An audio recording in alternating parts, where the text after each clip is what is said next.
Pour implémenter les opérations sur notre index, il nous faut quelques armes supplémentaires en Python, à savoir des moyens pour accéder à des éléments précis d'une structure de données complexe, comme par exemple le mot-clé Python ici.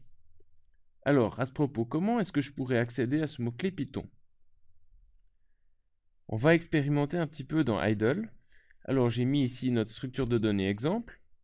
Comment vais-je accéder au mot-clé Python? Alors, si je mets index2 entre crochets 0, eh bien, je reçois une liste et non plus un élément.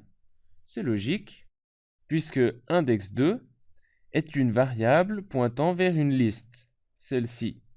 Cette liste a deux éléments. Le premier est donc cette liste ici. Le deuxième, cette autre liste.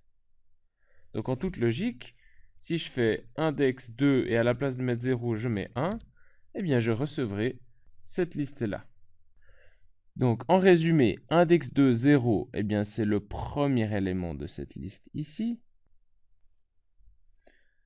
Et de même, si je mets à la place de 0 entre les crochets, je mets 1, eh bien je fais référence au deuxième élément de cette liste, qui est en fait toute cette liste bleue. Maintenant, pour accéder à cet élément-là, qui est le premier élément, c'est-à-dire l'élément d'indice 0 de la première liste, eh bien je vais devoir mettre index2, 0.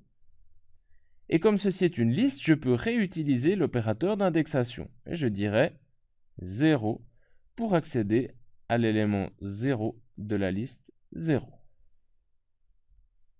Testons ceci dans idle.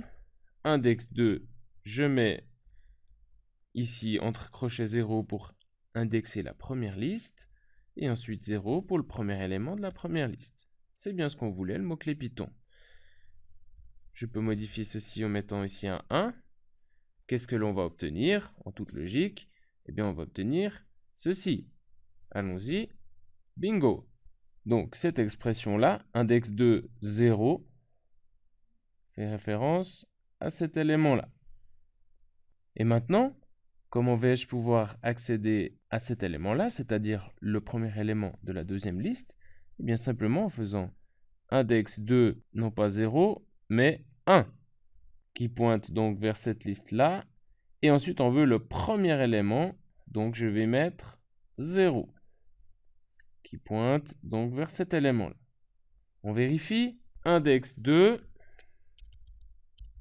je prends la deuxième liste, c'est-à-dire la liste qui est à la position 1, 0, et j'obtiens bien mon mot-clé collège.